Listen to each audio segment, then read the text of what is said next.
भगवान श्री गणेश हर विघ्न बाधा को दूर करते हैं। अपने सुहाग की लंबी आयु और ससुराल हमेशा खुशियों से भरा रहे, ऐसा वरदान देने वाले भगवान श्री गणेश की कथा को हम सब बड़े ही प्रसन्नचित्त मन के साथ श्रवण करेंगे। मैं पुष्पा आप सबका स्वागत करती हूँ आपका अपने YouTube चैनल पुष्पा शर्मा हिंदी कहानियाँ में। तो चलिए कथा में आगे बढ़ते हैं। एक समय की बात है, एक भाई बहन रहा करते थे। बहन का नियम था कि वह अपने भाई का चेहरा देखे बिना खाना नहीं खाती थी। हर रोज वह सुबह जल्दी उठती थी और जल्दी जल्दी घर का सारा काम करके अपने भाई का मुख देखने के लिए उसके घर जाती थी। एक दिन रास्ते में एक पीपल के नीचे गणेश जी की मूर्ति रखी थी। उसने भगवान के सामने हाथ जोड़कर कहा कि मेरे जैसा अमर सुहाग और मेरा जैसा अमर पीहर सबको दीजिए। यह कहकर वह आगे बढ़ जाती थी। जंगल के झाड़ियों के कांटे उसके पैरों में चुभ जाते थे। एक दिन भाई के घर पहुंची और भाई का मुख देखकर बैठ गई तो भाभी ने पूछा, पैरों में क्या हो गया है? यह सुनकर उसने भाभी को जवाब दिया कि रास्ते में जंगल के झाड़ियों के गिरे हुए कांटे पाँव में चुभ गए हैं। जब वह अपने घर वापस आ गई तब भाभी ने अपने पति से कहा कि रास्ते को साफ करवा दो, आपकी बहन के पाँव में बहुत सारे कांटे चुभ गए हैं।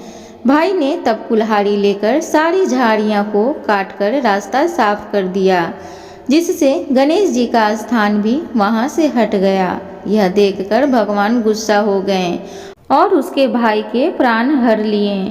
लोग अंतिम संस्कार के लिए जब भाई को ले जा रहे थे तब उसकी भाभी रोते हुए लोगों से कही, थोड़ी देर रुक जाओ, उसकी बहन आने वाली है, वह अपने भाई का मुख देखे बिना नहीं रह सकती है, उसका यह नियम है। तब लोगों ने कहा, आज तो देख लेगी पर कल कैसे देखेगी?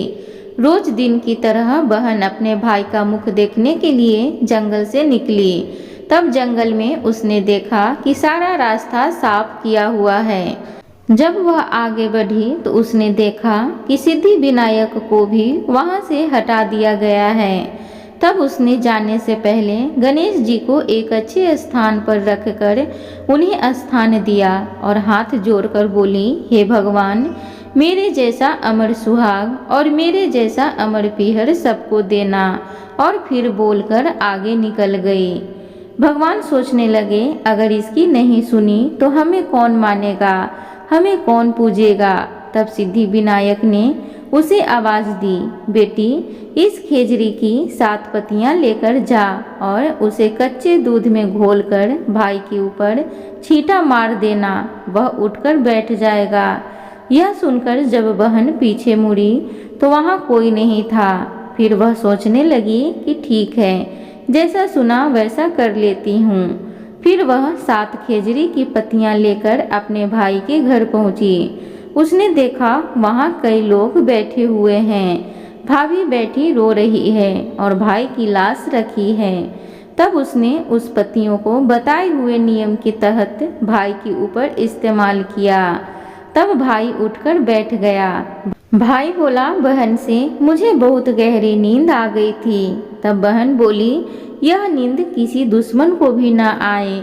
और उसने सारी बात अपने भाई को बता दी। बोलिए जय श्री गणेश भगवान की जय, गौरी नंदन की जय। प्रिय भक्तजनों, अब हम सब बुधवार की कथा को बड़े ही प्रसन्नचित्त मन के साथ श्रवण करेंगे।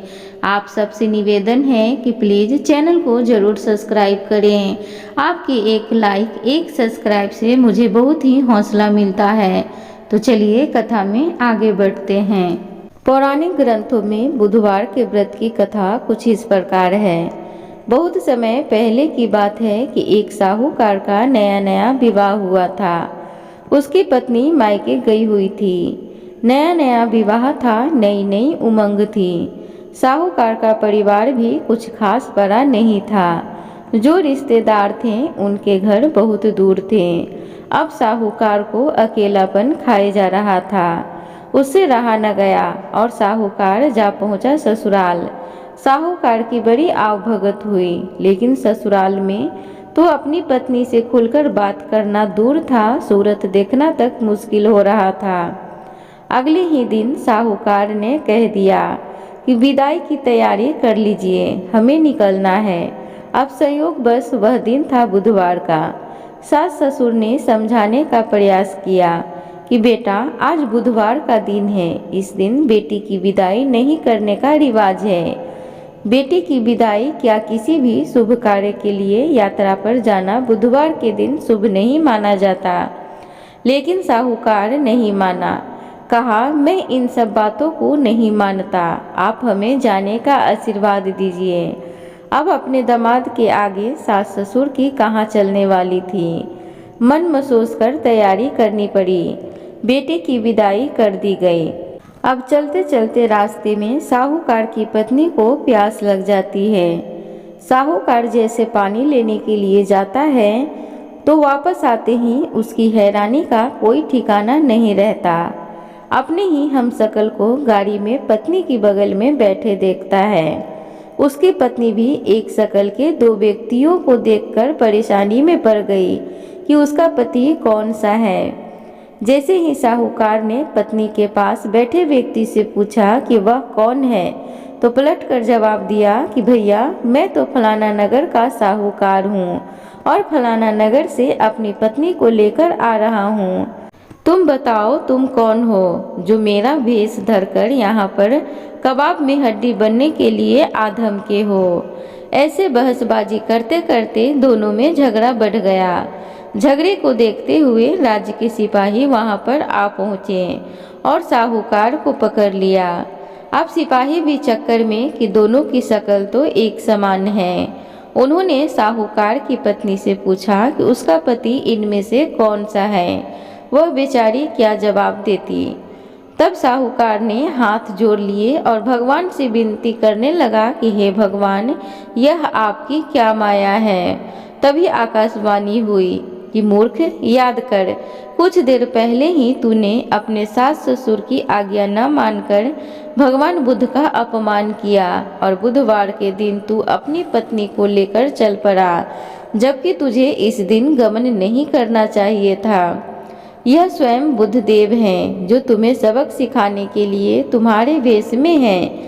तब साहूकार ने कान पकड़कर माफी मांगी और आगे से कभी भी ऐसा न करने का वचन किया और बुधवार को नियम पूर्वक व्रत पालन करने का संकल्प किया। तब जाकर साहूकार के रूप में प्रकट हुए बुद्ध देवता अंतर्ध्यान हुए और साहूकार अपनी पत्नी को लेकर घर जा सका। इस घटना के पश्चात साहूकार और उसकी पत्नी दोनों नियमित रूप से बुधवार का व्रत पालन करने लगे। मान्यता है कि जो भी व्यक्ति इस कथा को कहता है या सुनता है या फिर पढ़ता है, उसे बुधवार के दिन यात्रा करने से किसी तरह का दोष नहीं लगता और समस्त सुखों की प्राप्ति होती है। बुध ग्रह की शांति और सर्व सुख के इच्छुक स्त्री पुरुष बुधवार के इस व्रत को कर सकते हैं। ज्ञान, बुद्धि, कार्य, व्यापार आदि में उन्नति के लिए भी बुधवार का व्रत बेहद शुभ और फलदायी माना जाता है। बुधवार के दिन बुध देवता के साथ साथ भगवान श्री गणेश जी की पूजा का विधान भी है। धार्मिक मान्यताओं के अनुसार विघ्न विनाशक गणेश जी को लाल रंग बहुत प्रिय है। ऐसे में आप उनको लाल रंग के फूल चढ़ा सकते हैं। उनकी पूजा में आपको गुड़हल का लाल फूल या गुलाब का लाल फूल अर्पित करना चाहिए। इसके अलावा आप उन्हें गेंदे का फूल भी अर्पित कर सकते हैं। तो एक बार प्रेम से बोलिए गणपति महाराज की जय। प्रिय भक्तगणों, तो अब हम सब गणेश जी की कथा को बड़े ही श्रद्धा भाव के साथ श्रवण करेंगे। तो चलिए गणपति महाराज की कथा को सुनते हैं। एक बार देवता कई विपदाओं से घिरे थे। तब वह मदद मांगने भगवान शिव के पास आए। उस समय शिव के साथ कार्तिकेय तथा गणेश जी भी बैठे थे। देवताओं की बात सुनकर शिव जी ने कार्तिकेय व गणेश जी से पूछा कि तुम में से कौन देवताओं के कष्टों का निवारण कर सकता है। तब कार्तिकेय व गणेश जी दोनों ने ही स्वयं को इस कार्य के लिए सक्षम बताया। इस पर भगवान शिव ने दोनों की परीक्षा लेते हुए कहा कि तुम दोनों में से जो सबसे पहले पृथ्वी की परिक्रमा करके आएगा वही देवताओं की मदद करने जाएगा। भगवान शिव के मुख से यह वचन सुनते ही कार्तिकेय अपने वाहन मोर पर बैठकर पृथ्वी की परिक्रमा के लिए निकल गए, परंतु गणेश जी सोच में पड़ गए कि वह चूहे के ऊपर चढ़कर सारी पृथ्वी की परिक्रमा करेंगे तो इस कार्य में उन्हें बहुत समय लग जाएगा। तभी उन्हें एक उपाय सूझा।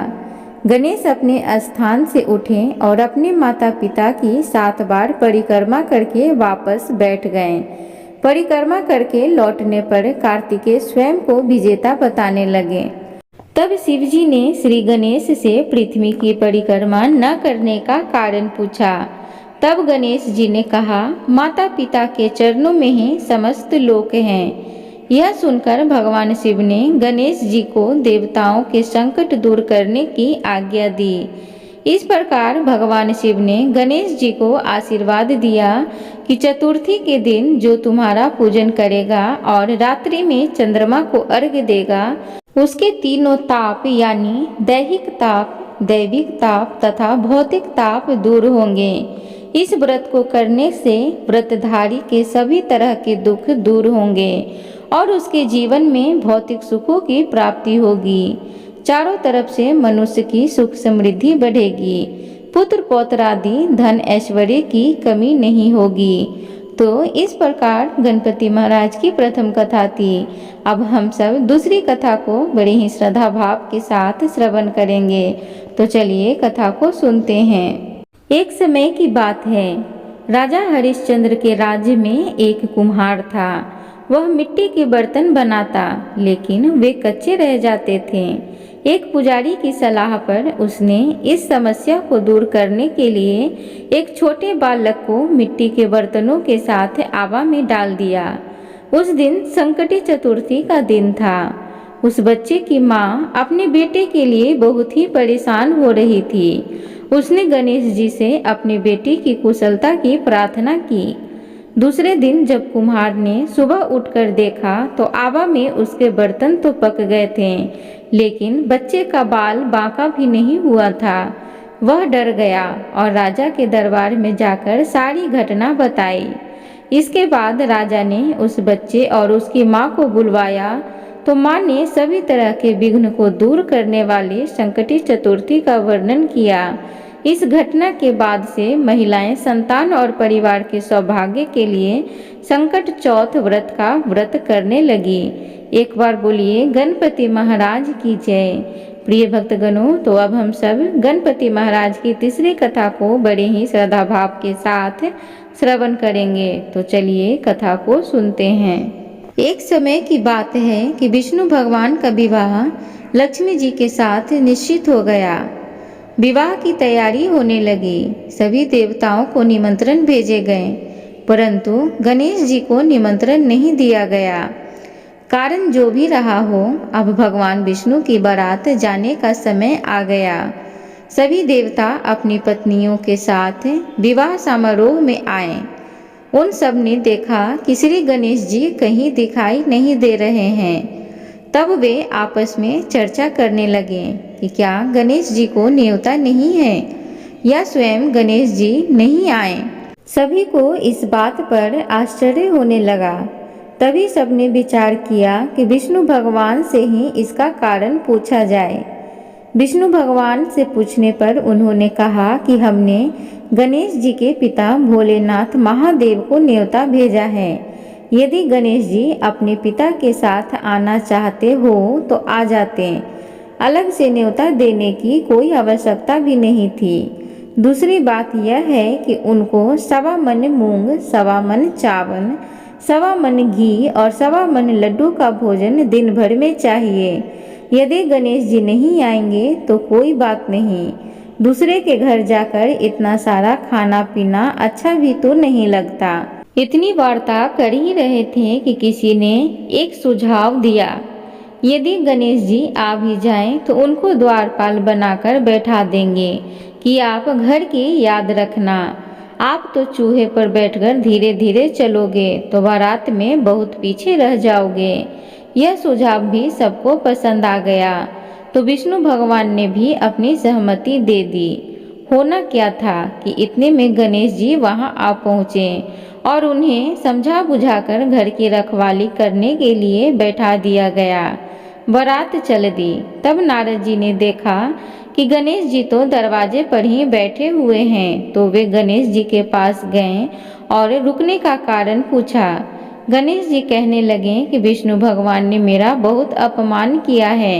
नारद जी ने कहा कि आप अपनी मूषक सेना को आगे भेज दें तो वह रास्ता खोद देगी, जिससे उनके वाहन धरती में धंस जाएंगे। तब आपको सम्मानपूर्वक बुलाना पड़ेगा। तब तो गणेश जी ने अपनी मूषक सेना जल्दी से आगे भेज दी और सेना ने जमीन पोली कर दी। जब बारात वहां से निकली तो रथों के पहिए धरती में धंस गए। लाख कोशिश करें परंतु पहिए नहीं निकले। सभी ने अपने अपने उपाय किए परंतु पहिए तो नहीं निकले, बल्कि जगह जगह से टूट गए। किसी की समझ में नहीं आ रहा था कि अब क्या किया जाए। तब तो नारद जी ने कहा, आप लोगों ने गणेश जी का अपमान करके अच्छा नहीं किया। यदि उन्हें मनाकर लाया जाए तो आपका कार्य सिद्ध हो सकता है और यह संकट टल सकता है। और वे गणेश जी को लेकर आए। गणेश जी का आदर सम्मान के साथ पूजन किया। तब कहीं रथ के पहिए निकले। अब रथ के पहिए निकल तो गए परंतु वे टूट फूट गए, तो उन्हें सुधारे कौन। पास के खेत में खाती काम कर रहा था। उसे बुलाया गया। खाती अपना कार्य करने से पहले श्री गणेशाय नमः कहकर श्री गणेश जी की वंदना मन ही मन करने लगा। देखते ही देखते खाती ने सभी पहियों को ठीक कर दिया। तब खाती कहने लगा कि हे देवताओं, आपने सर्वप्रथम श्री गणेश जी को नहीं मनाया होगा और न ही उनकी पूजन की होगी, इसलिए तो यह आपके साथ यह संकट आया है। हम तो मूर्ख अज्ञानी हैं, फिर भी पहले श्री गणेश जी को पूजते हैं, उनका ध्यान करते हैं। आप लोग तो देवता गण हैं, फिर भी आप गणेश जी को कैसे भूल गए। अब आप लोग भगवान श्री गणेश जी की जय बोलकर जाएं, तो आपके सब काम बन जाएंगे और कोई संकट भी नहीं आएगा। ऐसा कहते हुए बारात वहां से चल दी और विष्णु भगवान का लक्ष्मी जी के साथ विवाह संपन्न करा के सभी सकुशल घर लौट आए। हे गणेश जी महाराज, आपने विष्णु जी को जैसा कारज साड़ियो ऐसो कारज सबको सिद्ध कर जो। बोलो गजानन भगवान की जय, मंगल मूर्ति की जय। प्रिय भक्तगणों, अब हम सब गणेश जी की चौथी कथा को बड़े ही प्रसन्न चित्त के साथ श्रवण करेंगे। तो चलिए कथा सुनते हैं। एक पौराणिक कथा के अनुसार एक बार भगवान शिव तथा माता पार्वती नर्मदा नदी के किनारे बैठे थे। वहां माता पार्वती ने भगवान शिव से समय व्यतीत करने के लिए चौपर खेलने को कहा। शिव चौपर खेलने के लिए तैयार हो गए, परंतु इस खेल में हार जीत का फैसला कौन करेगा, यह प्रश्न उनके समक्ष उठा। तो भगवान शिव ने कुछ तिनके एकत्रित करके उसका पुतला बनाकर उसकी प्राण प्रतिष्ठा कर दी और पुतले से कहा, बेटा हम चौपर खेलना चाहते हैं, परंतु हमारी हार जीत का फैसला करने वाला कोई नहीं है, इसलिए तुम बताना कि हम दोनों में से कौन हारा और कौन जीता। उसके बाद भगवान शिव और माता पार्वती का चौपर खेल शुरू हो गया। यह खेल 3 बार खेला गया और संयोग से तीनों बार माता पार्वती ही जीत गईं। खेल समाप्त होने के बाद बालक से हार जीत का फैसला करने के लिए कहा गया, तो उस बालक ने महादेव को विजयी बताया। यह सुनकर माता पार्वती क्रोधित हो गईं और क्रोध में उन्होंने बालक को लंगड़ा होने, कीचड़ में पड़े रहने का श्राप दे दिया। बालक ने माता पार्वती से माफी मांगी और कहा, यह मुझसे अज्ञानतावश ऐसा हुआ है, मैंने किसी द्वेष भाव से ऐसा नहीं किया। बालक द्वारा क्षमा मांगने पर माता ने कहा, यहाँ गणेश पूजन के लिए नाग कन्याएं आएंगी। उनके कहे अनुसार तुम गणेश व्रत करो, ऐसा करने से तुम मुझे प्राप्त करोगे। यह कहकर माता पार्वती शिव के साथ कैलाश पर्वत पर चली गईं। 1 वर्ष के बाद उस स्थान पर नाग कन्याएं आईं। तब नाग कन्याओं से श्री गणेश के व्रत की विधि मालूम करने पर उस बालक ने 21 दिन लगातार गणेश जी का व्रत किया। उसकी श्रद्धा से गणेश जी प्रसन्न हुए। उन्होंने बालक को मनोवांछित फल मांगने के लिए कहा। उस पर उस बालक ने कहा, हे विनायक, मुझ में इतनी शक्ति दीजिए कि मैं अपने पैरों से चलकर अपने माता पिता के साथ कैलाश पर्वत पर पहुंच सकूं और वे यह देखकर प्रसन्न हों। तब बालक को वरदान देकर श्री गणेश अंतर ध्यान हो गए। इसके बाद वह बालक कैलाश पर्वत पर पहुंच गया और कैलाश पर्वत पर पहुंचने की अपनी कथा उसने भगवान शिव को सुनाई। चौपर वाले दिन से माता पार्वती शिव जी से विमुख हो गई थीं। अतः देवी के रुष्ट होने पर भगवान शिव ने भी बालक के बताए अनुसार 21 दिनों तक श्री गणेश का व्रत किया। इस व्रत के प्रभाव से माता पार्वती के मन में भगवान शिव के लिए जो नाराजगी थी वह समाप्त हो गई। तब यह व्रत विधि भगवान शंकर ने माता पार्वती को बताई। यह सुनकर माता पार्वती के मन में भी अपने पुत्र कार्तिकेय से मिलने की इच्छा जागृत हुई। तब माता पार्वती ने भी 21 दिन तक श्री गणेश का व्रत किया तथा दुर्वा फूल और लड्डुओं से गणेश जी का पूजन अर्चन किया। व्रत के 21वें दिन कार्तिकेय स्वयं माता पार्वती से मिलने आ गए। उस दिन से श्री गणेश चतुर्थी का यह व्रत समस्त मनोकामनाओं की पूर्ति करने वाला व्रत माना जाता है। इस व्रत को करने से मनुष्य के सारे कष्ट दूर होकर मनुष्य को समस्त सुख सुविधाएं प्राप्त होती हैं। एक बार प्रेम से बोलिए श्री गणपति महाराज की जय, मंगल मूर्ति की जय। प्रिय भक्तगणों, तो उम्मीद करूंगी आज की गणपति महाराज की कथा आप सबको अच्छी लगी हो। तो कृपया चैनल को लाइक शेयर सब्सक्राइब जरूर करें। कमेंट बॉक्स में जय गणपति महाराज जरूर लिखें। धन्यवाद।